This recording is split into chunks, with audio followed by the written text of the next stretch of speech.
नमस्कार दोस्तों, कैसे हैं आप सभी। मैं विष्णु कुमार आप सभी का अपने YouTube चैनल के इस वीडियो पर हार्दिक स्वागत करता हूं। दोस्तों, इस वीडियो में मैं आप लोगों को इंटर बिहार बोर्ड 2025 के हिंदी सब्जेक्ट से जुड़े 80 VBI ऑब्जेक्टिव प्रश्न बताने वाला हूं। दोस्तों, यदि आप भी इंटर का फाइनल एग्जाम 2025 में बिहार बोर्ड से देने वाले हैं तो आप लोग इस वीडियो को ध्यान से देखिएगा। इस वीडियो में मैंने आपके हिंदी सब्जेक्ट से जुड़े जो भी ऑब्जेक्टिव प्रश्न लिया है, ये प्रश्न आपके फाइनल एग्जाम के लिए बहुत ही इम्पोर्टेंट होने वाले हैं, इसलिए आप लोग इस वीडियो को बिल्कुल भी देखना नहीं भूलिएगा। तो चलिए शुरू करते हैं अपने आज के इस वीडियो क्लासेज को।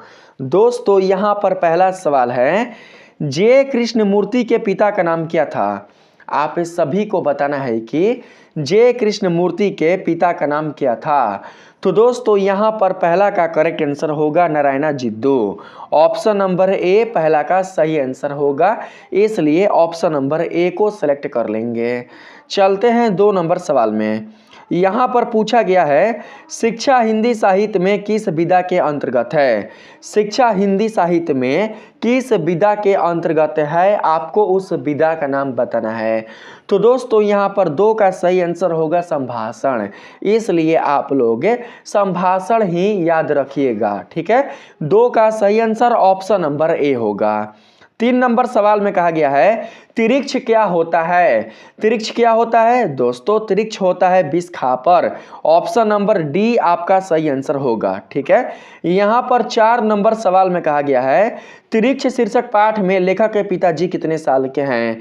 आप लोगों को बताना है कि त्रिक्ष जो शीर्षक पाठ है उसमें लेखक के पिता की आयु कितनी है।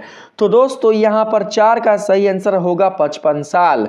ऑप्शन नंबर बी को सेलेक्ट कर लेंगे। 5 नंबर सवाल में कहा गया है, उदय प्रकाश का जन्म कब हुआ था। उदय प्रकाश जी का जन्म कब हुआ था, आपको उनके जन्म का जो मान है, जो वर्ष है, यही बताना है। तो दोस्तों, यहाँ पर 5 का सही आंसर होगा 1 जनवरी 1952।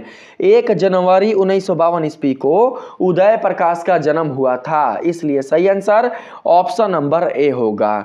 6 नंबर सवाल में कहा गया है, लेखक को किसने 100 के नोट दिए। लेखक को किसने 100 के नोट दिए, आप लोगों को यही बताना है। और यहाँ पर 100 के जो नोट दिए गए थे वो 3 दिए गए थे। यहाँ पर आप प्रश्न में देख सकते हैं, मुझसे 3 छूट चुका है।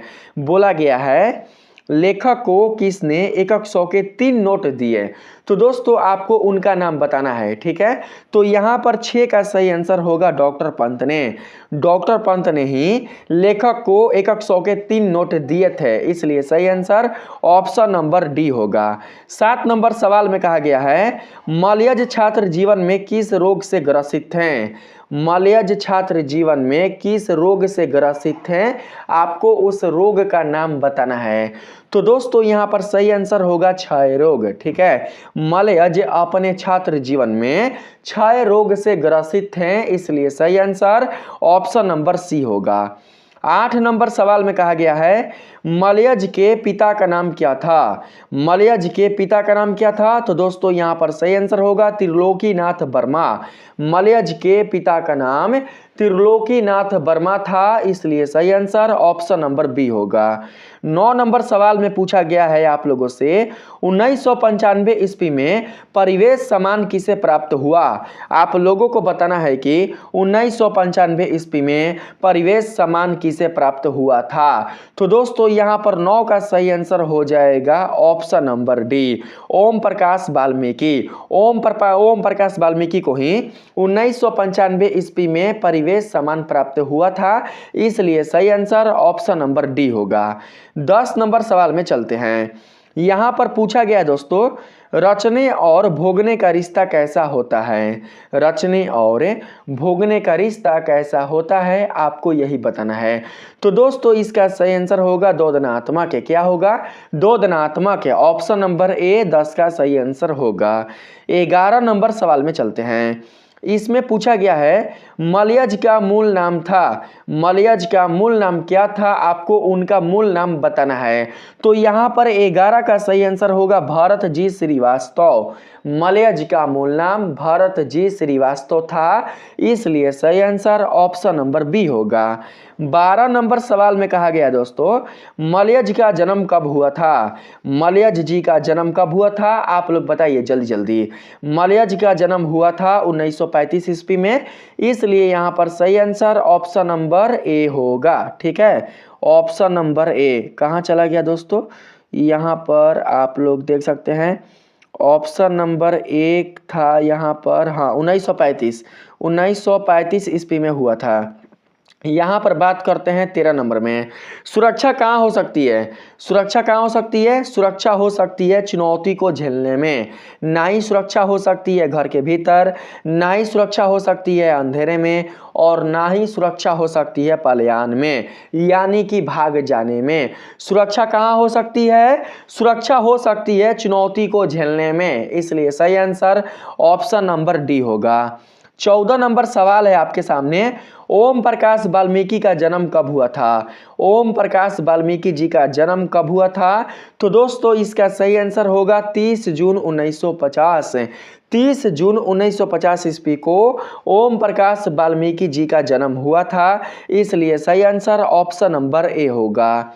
15 नंबर सवाल में कहा गया है जूठन क्या है, जूठन क्या है दोस्तों, जूठन एक प्रकार का आत्मकथा है, इसलिए सही आंसर ऑप्शन नंबर डी होगा। 16 नंबर सवाल में कहा गया है लेखक को विद्यालय में झाड़ू लगाते हुए किसने देख लिया, लेखक जब अपने विद्यालय में झाड़ू लगा रहे थे तो उस क्रम में उन्हें किसने देखा था, यही आपको बताना है दोस्तों। लेखक जब अपने विद्यालय में झाड़ू लगा रहे थे तो उन्हें किसने देखा था, उन्हें उनके पिताजी ने देखा था, इसलिए सही आंसर ऑप्शन नंबर बी होगा। ठीक है, 17 नंबर सवाल है आपके सामने, सुरेंद्र सिंह किसका पोता था, सुरेंद्र सिंह किसका पोता था। तो दोस्तों इसका सही आंसर होगा सुखदेव सिंह त्यागी, सुखदेव सिंह त्यागी का पोता था, इसलिए सही आंसर ऑप्शन नंबर ए होगा।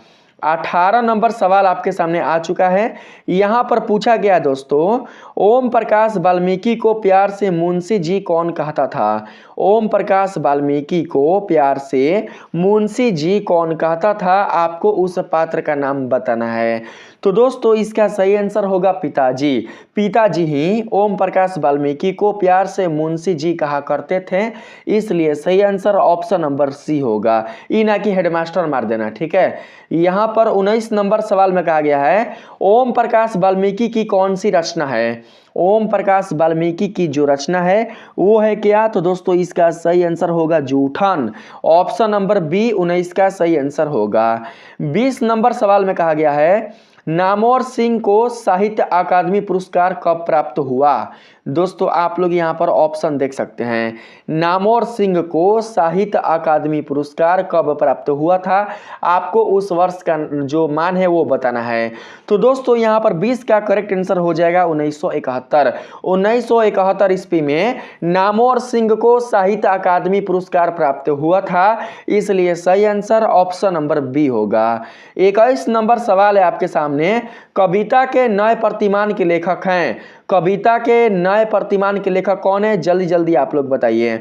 तो दोस्तों इसका सही आंसर होगा Namvar Singh, option number B आपका करेक्ट आंसर होगा। 22 नंबर सवाल में कहा गया है नामवर सिंह का आलोचनात्मक निबंध कौन है, नामवर सिंह का आलोचनात्मक निबंध कौन है, आपको उस निबंध का नाम बताना है। तो दोस्तों यहाँ पर होगा 22 का करेक्ट आंसर हो जाएगा यहाँ पर ऑप्शन नंबर सी ओ सदानीरा। ठीक है, ओ सदानीरा नहीं होगा, प्रगति और समाज होगा, प्रगति और समाज आपका राइट आंसर होगा, ऑप्शन नंबर डी आपका सही आंसर होगा। ठीक है, 23 नंबर सवाल में कहा गया है जनयुग पत्रिका के संपादक कौन थे, जनयुग पत्रिका के संपादक कौन थे। तो दोस्तों नामवर सिंह। ठीक है, नामवर सिंह आपका सही आंसर होगा, ऑप्शन नंबर डी आप लोग सेलेक्ट कर लीजिएगा। 24 नंबर सवाल में कहा गया है मोहन राकेश की एकांकी का शीर्षक है। मोहन राकेश की एकांकी का शीर्षक कौन है? तो दोस्तों यहाँ पर सही आंसर होगा सिपाही की मां। ठीक है, मोहन राकेश की एकांकी का जो शीर्षक है वो है सिपाही की मां। ऑप्शन नंबर बी आपका सही आंसर होगा। 25 नंबर सवाल में कहा गया है दोस्तों मोहन राकेश किस आंदोलन के प्रमुख हस्ताक्षर थे? मोहन राकेश किस आंदोलन के प्रमुख हस्ताक्षर थे? आपको उस आंदोलन का नाम बताना है।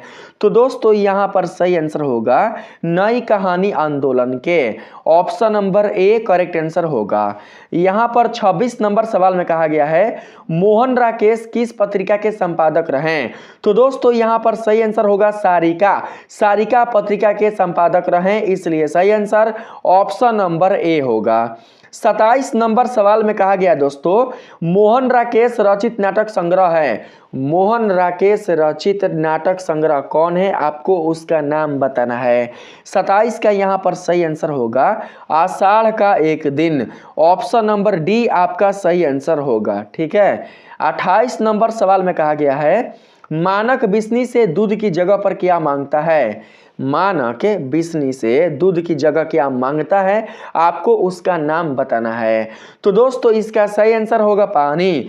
मानक बिस्नी से दूध की जगह पानी मांगता है, इसलिए correct answer option number A होगा। 29 नंबर सवाल में कहा गया है जानवर और जानवर शीर्षक रचना किसकी है? जानवर और जानवर शीर्षक रचना किसकी है? तो दोस्तों इसका सही आंसर होगा मोहन राकेश। मोहन राकेश की है, इसलिए correct answer option number B होगा। 30 नंबर सवाल आपके सामने आ चुका है। पूछा गया है ओ सादा नीरा के लेखक कौन है? ओ सादा नीरा के लेखक कौन है? तो दोस्तों इसका करेक्ट आंसर हो जाएगा option number A Jagdish Chandra Mathur. Option number A 30 का सही आंसर होगा।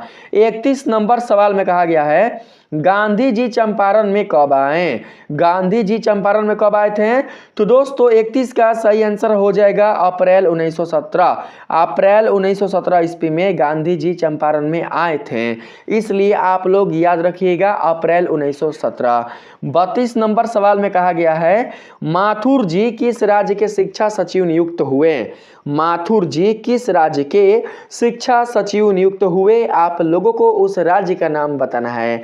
तो दोस्तों वो राज्य कोई और नहीं बल्कि हमारा बिहार है, इसलिए 32 का सही आंसर ऑप्शन नंबर सी होगा। 33 नंबर सवाल में कहा गया है बहुजन संप्रेषण के माध्यम पुस्तक किसने लिखी है? बहुजन संप्रेषण के माध्यम पुस्तक किसने लिखी है? आपको उनका नाम बताना है, उस लेखक का नाम आप लोगों को बताना है। 33 का यहाँ पर सही आंसर होगा जगदीश चंद्र माथुर। ऑप्शन नंबर बी 33 का सही आंसर होगा। 34 नंबर सवाल में कहा गया है गांधी जी को महुए के पेड़ के नीचे किसने जगह दी? गांधी जी को महुए के पेड़ के नीचे जिसने जगह दी थी, आप लोगों को उनका नाम बताना है। तो दोस्तों यहाँ पर 34 का सही आंसर हो जाएगा ऑप्शन नंबर सी मंठ के महंत ने। मठ के महंत ने, मंठ नहीं, मठ के महंत जी नहीं गांधी जी को महुए के पेड़ के नीचे स्थान दिया था, इसलिए सही आंसर ऑप्शन नंबर सी होगा। ठीक है, यहाँ पर बात करते हैं 35 नंबर सवाल में। इसमें पूछा गया दोस्तों गंडक नदी की चर्चा किस शीर्षक पाठ में है? गंडक नदी की चर्चा किस शीर्षक पाठ में है? आप लोगों को उस पाठ का नाम बताना है। तो यहाँ पर सही आंसर होगा ओ सदा नीरा। 35 का correct answer option number A होगा। तो यहाँ पर आप लोग ओ सदा नीरा याद रखिएगा। 36 नंबर सवाल में कहा गया है जगदीश चंद्र माथुर मूलतः क्या थे? जगदीश चंद्र माथुर मूलतः क्या थे? आप लोगों को यही बताना है। तो दोस्तों मैं आप लोगों को बता दूं कि जगदीश चंद्र माथुर मूलतः निबंधकार थे, इसलिए आप लोग ऑप्शन नंबर ए याद रखिएगा। ठीक है, 37 नंबर सवाल में चलते हैं। यहाँ पर पूछा गया है प्रिंस क्रोपोटकिन कौन था? प्रिंस क्रोपोटकिन कौन था? आप लोगों को यही बताना है। 37 का सही आंसर अर्थशास्त्र का विद्वान। आप लोगों का जो सही आंसर होगा वो होगा option number A Prince Kropotkin अर्थशास्त्र का विद्वान थे, इसलिए सही आंसर ऑप्शन नंबर ए होगा। 38 नंबर सवाल में कहा गया है भगत सिंह को अपने लिए सजा के संबंध में क्या विश्वास था। भगत सिंह को अपने सजा के लिए क्या विश्वास था, तो दोस्तों मृत्यु दंड का विश्वास था। आप लोग याद रखिएगा मृत्यु दंड, ठीक है। यहां पर सही आंसर ऑप्शन नंबर सी होगा। चलते हैं आगे। 39 नंबर सवाल है दोस्तों, जगदीश चंद्र माथुर की रचना निम्न में से कौन है। जगदीश चंद्र माथुर की रचना निम्न में से कौन है, आप लोगों को उस रचना का नाम बताना है। तो दोस्तों यहां पर सही आंसर होगा ओ सदा नीरा। 39 का करेक्ट आंसर ओ सदा नीरा होगा। ऑप्शन नंबर बी आपका सही आंसर होगा। 40 नंबर सवाल में कहा गया है गणेश शंकर विद्यार्थी किस पत्र का संपादन करते थे। गणेश शंकर विद्यार्थी किस पत्र का संपादन करते थे, आपको यही बताना है। तो दोस्तों यहां पर सही आंसर होगा प्रताप पत्र का। ऑप्शन नंबर डी आपका सही आंसर होगा। 41 नंबर सवाल में कहा गया है भगत सिंह के पिता का नाम क्या था। भगत सिंह के पिता का नाम क्या था। भगत सिंह के पिता का नाम था Sardar Kishan Singh. Option number B सही आंसर होगा। 42 नंबर सवाल में कहा गया है सन 1926 में भगत सिंह ने किस दल का गठन किया। सन 1926 ईस्वी में भगत सिंह ने किस दल का गठन किया, आप लोगों को यही बताना है। 42 का यहां पर सही आंसर हो जाएगा दोस्तों ऑप्शन नंबर बी नौजवान भारत सभा, ठीक है। नौजवान भारत सभा दल का गठन किया था किसने, तो भगत सिंह ने। कितने ईस्वी में, तो 1926 ईस्वी में।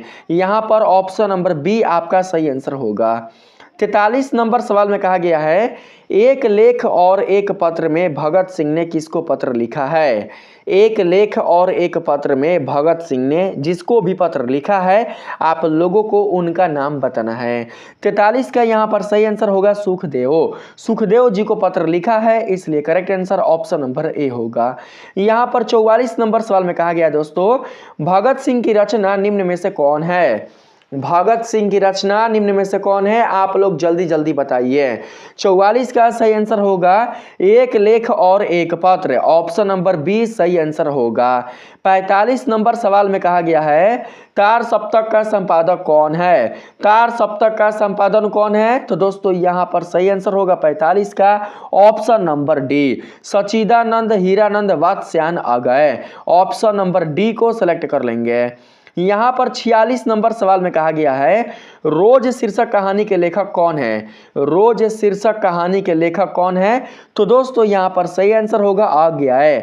Option number B correct answer होगा। 47 नंबर सवाल में कहा गया है आज्ञाएं की पहली कहानी कब प्रकाशित हुई।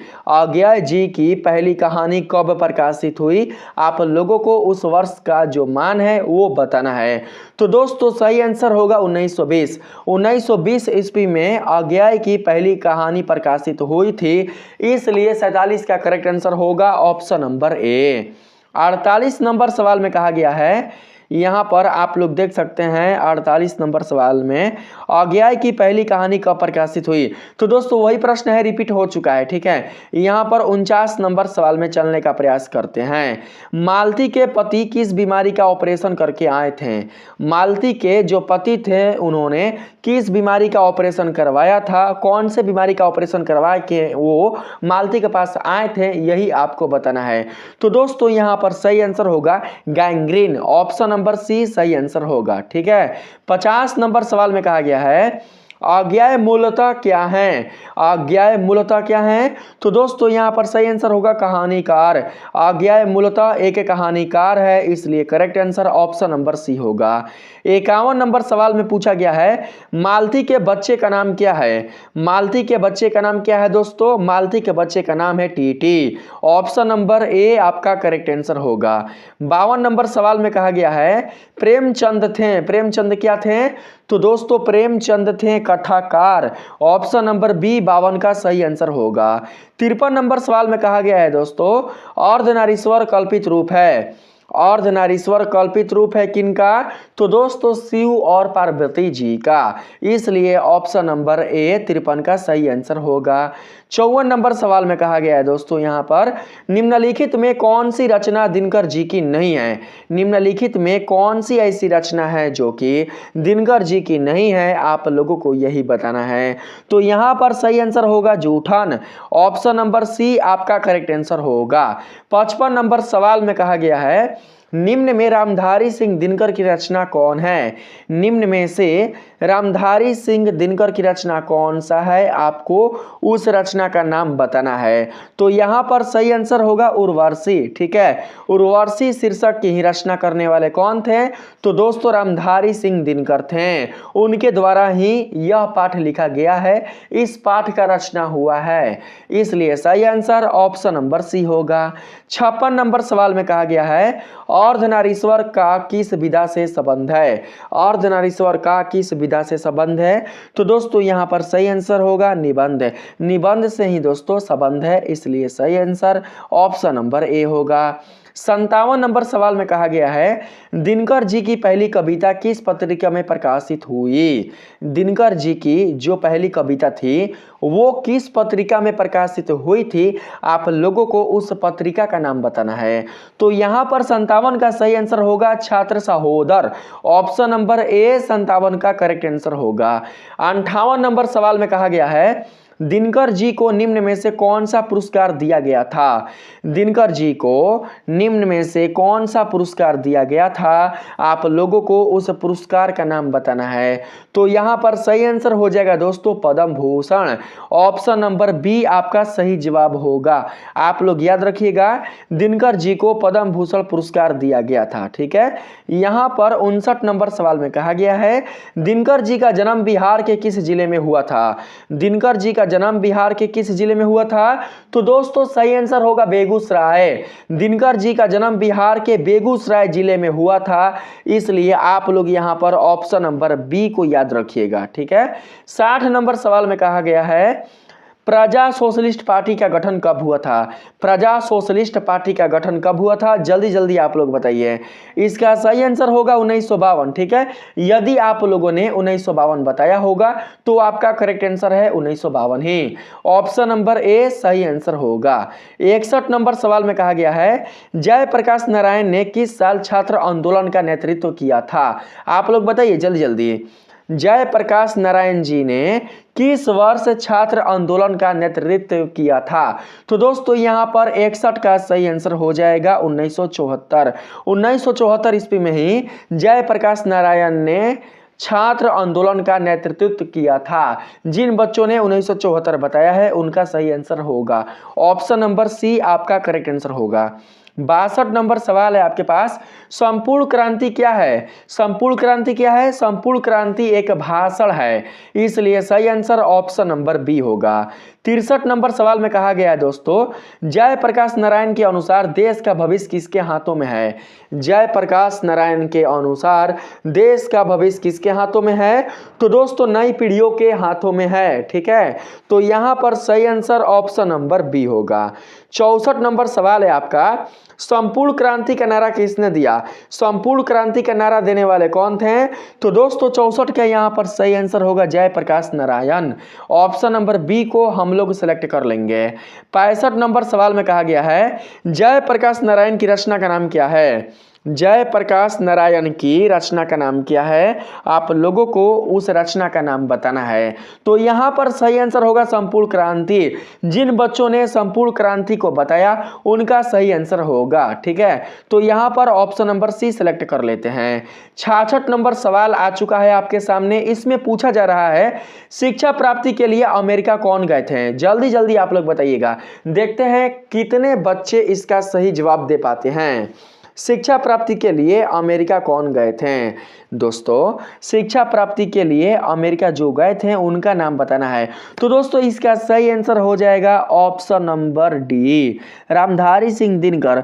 तो दोस्तों यहाँ पर मुझे रामधारी सिंह दिनकर लग रहा है, इसलिए यहाँ पर मुझे कन्फ्यूज हो रहा है कि रामधारी सिंह दिनकर होगा कि नहीं होगा। शिक्षा प्राप्ति के लिए अमेरिका कौन गए थे, तो दोस्तों यहाँ पर जयप्रकाश नारायण होगा हमारे देखने से। ऑप्शन नंबर सी को सिलेक्ट कर लीजिएगा आप लोग। ठीक है, यहाँ पर बात करते हैं आगे। आगे दोस्तों बोला गया है 67 नंबर सवाल में, लेकिन दोस्तों मुझे डाउट लग रहा है, आप लोग एक बार इस प्रश्न का आंसर को आप लोग मिला लीजिएगा, ठीक है, कि इस प्रश्न का जो सही आंसर होगा वो क्या होगा। आप लोग 66 नंबर का जो प्रश्न है उसका आंसर आप लोग मिला लीजिएगा दोस्तों, ठीक है। 67 नंबर सवाल में चलते हैं। यहाँ पर कहा गया है उसने कहा था कहानी कब प्रकाशित हुई। तो दोस्तों यहाँ पर सही आंसर होगा 1915। 1915 ईस्वी में उसने कहा था कहानी प्रकाशित हुई थी। 1915 आपका सही आंसर होगा। 68 नंबर सवाल में कहा गया है लहना सिंह किस पद पर था। लहंगा नहीं जी, लहना सिंह किस पद पर था, लहंगा नहीं होगा भाई, लहना सिंह किस पद पर था। तो यहाँ पर 68 का करेक्ट आंसर होगा जमादार के, ठीक है, जमादार के। यहाँ पर ऑप्शन नंबर सी आपका करेक्ट आंसर होगा। दोस्तों मिस्टेक से यहाँ पर लहंगा बोला गया था। यहाँ पर बात करते हैं 69 नंबर सवाल में। अमृतसर में लहना सिंह के कौन थे। अमृतसर में लहना सिंह के कौन थे। तो दोस्तों मैं आप लोगों को बता दूं कि अमृतसर में लहना सिंह के लहना के मामा थे। Option number C correct answer होगा 69 का। यहाँ पर 70 नंबर सवाल में कहा गया है लेफ्टिनेंट साहब सूबेदार को कितने आदमी खंदक में छोड़कर जाने के कहते हैं। यहाँ पर बोला गया है प्रश्न में लेफ्टिनेंट साहब सूबेदार को कितने आदमी खंदक में छोड़कर जाने के कहता है। तो दोस्तों यहाँ पर सही आंसर हो जाएगा 10 आदमी। ऑप्शन नंबर बी आपका सही आंसर होगा, ठीक है, 10 आप लोग याद रखिएगा। 71 नंबर सवाल है आपके सामने। उसने कहा था किस प्रकार की कहानी है। उसने कहा था किस प्रकार की कहानी है। तो दोस्तों यहाँ पर सही आंसर होगा करम प्रधान। करम प्रधान कहानी है, इसलिए ऑप्शन नंबर बी 71 का सही आंसर होगा।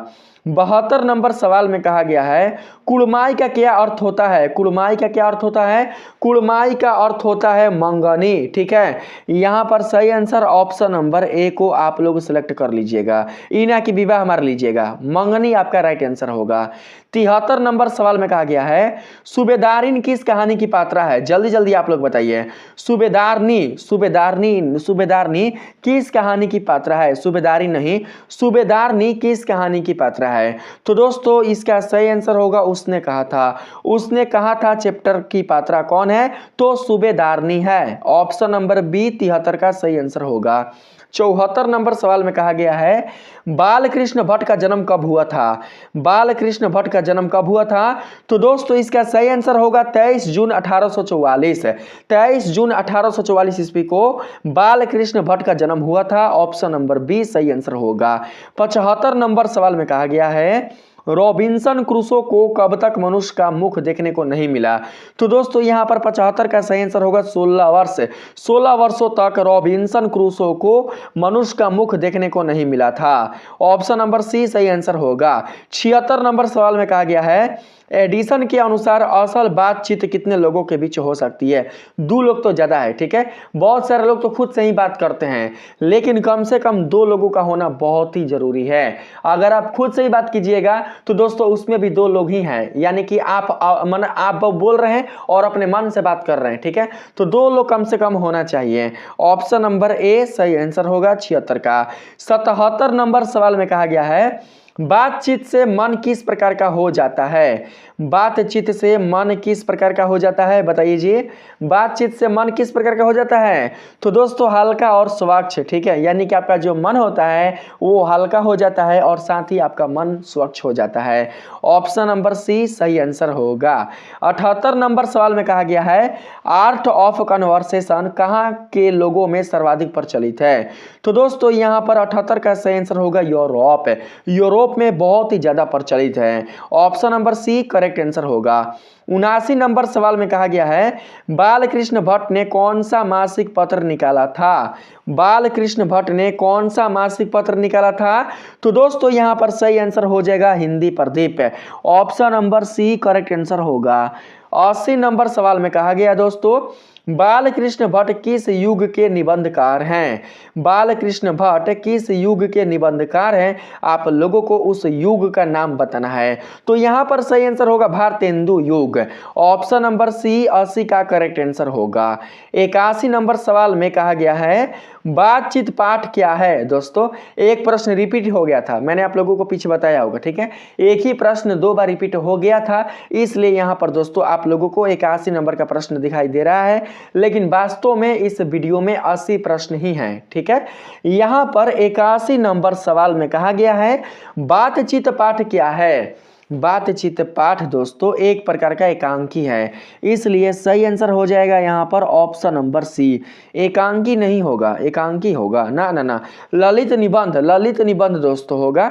ऑप्शन नंबर डी 81 का सही आंसर होगा। एकांकी बिल्कुल भी नहीं होगा, ललित निबंध 81 का करेक्ट आंसर होगा।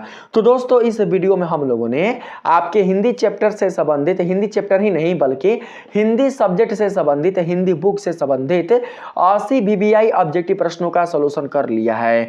अगर दोस्तों आप लोगों को यह वीडियो अच्छा लगा है तो आप लोग इस वीडियो को जरूर से एक लाइक कीजिएगा। चैनल पर नए हो तो आप लोग बिल्कुल भी चैनल को सब्सक्राइब करना बिल्कुल भी नहीं भूलिएगा। मिलते हैं फिर से एक नए वीडियो के साथ, तब तक के लिए धन्यवाद।